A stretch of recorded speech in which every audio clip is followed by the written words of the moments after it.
समय आ गया है और अंत शुरू हो गया है।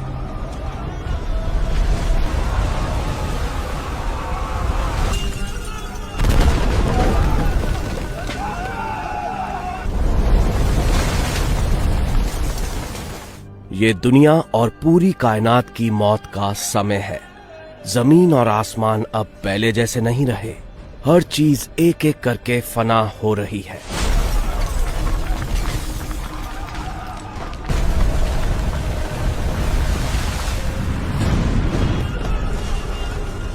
भ्रम में लोग एक दूसरे की ओर देख रहे हैं। उन्हें समझ नहीं आ रहा कि क्या करें। बिल्कुल सदमे की हालत में वो हालात को समझने की कोशिश कर रहे हैं। ये किसी जलजले से भी बढ़कर कुछ है।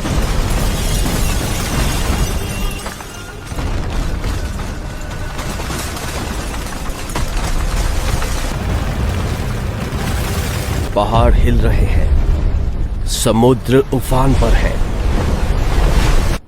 पृथ्वी की हर दरार एक एक करके फट रही है और हर चेहरे पर डर का गहरा और बढ़ता हुआ साया है। तारे आसमान से एक एक करके गिरने शुरू हो गए हैं। लोग चिल्लाते हैं और हर तरफ भाग रहे हैं, लेकिन अब बचने का कोई रास्ता नहीं है, क्योंकि अब इम्तिहान का समय समाप्त हो चुका है और एक एक करके वो जमीन पर गिरते हैं और मर जाते हैं। अब आइए कुरान की आयतों को पढ़कर स्टेप बाय स्टेप समझाते हैं कि उस दिन क्या होगा। दुनिया का अंत उस तुरही के बजने से शुरू होगा जिसे सूर फूंकना कहते हैं।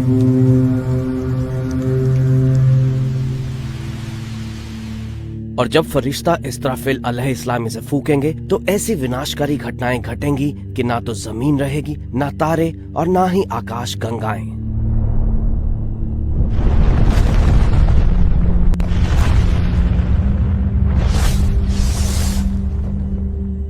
कुरान इस दृश्य का वर्णन इस प्रकार करता है। फिर जब पहली बार सूर फूंका जाएगा और जमीन और पहाड़ उठाकर एक ही झटके से चकनाचूर कर दिए जाएंगे, तो फिर उस दिन एक महान घटना घटित होगी। उस दिन आसमान कमजोर होकर फट जाएगा। उस दिन की दहशत का जिक्र कई अन्य आयतों में भी विस्तार से किया गया है। जिस दिन जमीन और पहाड़ जोर जोर से हिलेंगे और पहाड़ रेत के टीलों जैसे भुरभुरे हो जाएंगे। उस दिन हम आसमानों को एक कागज की तरह लपेट देंगे। जैसे हमने पहली बार सृष्टि की रचना की थी, उसी तरह हम दोबारा करेंगे। ये हमारे ऊपर एक वादा है। निस्संदेह हम निश्चित रूप से ये सब करेंगे। तो अगर तुम कुफ्र करते हो तो उस दिन से कैसे बचोगे जो बच्चों के बाल सफेद कर देगा। एक दिन जब आकाश फट जाएगा, उसका वादा निश्चित रूप से पूरा होगा। ये आयत स्पष्ट रूप से बताती हैं कि वो दिन किसी अन्य दिन जैसा नहीं होगा और ये हमारे चारों ओर दिखने वाले ब्रह्मांड के लिए मौत का दिन है। जैसे हर इंसान की मौत का एक निश्चित समय होता है, वैसे ही इस विशाल सृष्टि जिसे ब्रह्मांड कहा जाता है कि मौत का दिन भी निश्चित है।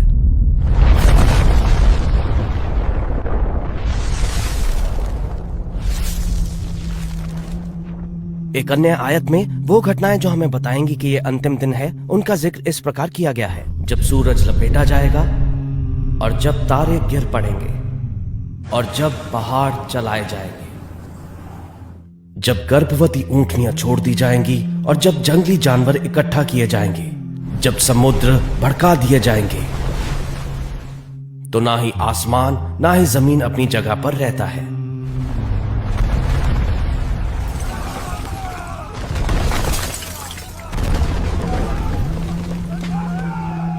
आप जिस तरफ भी मुड़ेंगे आपको एक भयानक दृश्य दिखाई देगा। हिंसक भूकंप भूमि को हिला देंगे, जिससे ज्वालामुखी विस्फोट होंगे। गहरी दरारों में मैग्मा फूट पड़ेगा जो समुद्र के पानी को गर्म करेगा एवं उबालेगा। जब पृथ्वी अविश्वसनीय शक्ति से हिलेगी और पहाड़ टूटकर खत्म हो जाएंगे, समुद्र एक दूसरे में मिल जाएंगे और सभी समुद्र एक विशाल अंतहीन महासागर बन जाएंगे। तो हमारे पास कितना वक्त बाकी है इस भयानक दिन को आने में? 10 साल, 100 साल या उससे भी अधिक?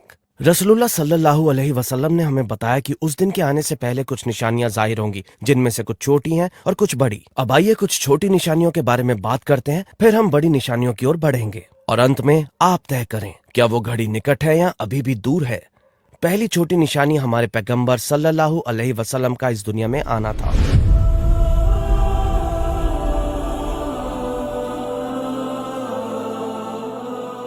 क्योंकि वो अल्लाह के भेजे हुए आखिरी पैगंबर थे, इसीलिए कई स्रोत इसे छोटी निशानियों की शुरुआत के तौर पर देखते हैं। दूसरे शब्दों में, इस दुनिया नामक स्कूल के अंतिम शिक्षक आकर जा चुके हैं। तो क्या ग्रेजुएशन वाकई बहुत दूर हो सकती है?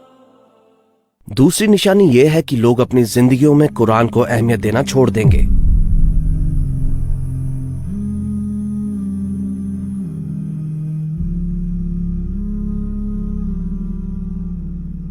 और बेशक जब हम आज अपने चारों ओर नजर दौड़ाएं तो स्पष्ट रूप से हर जगह ऐसा होते हुए देख सकते हैं। बहुत से लोग दुनियावी जिंदगी में इतने डूबे हुए हैं कि वो कुरान का एक पन्ना खोलना भी भूल जाते हैं। मैं काम और जीवन में इतना व्यस्त था कि मुझे इसे पढ़ने का समय नहीं मिला।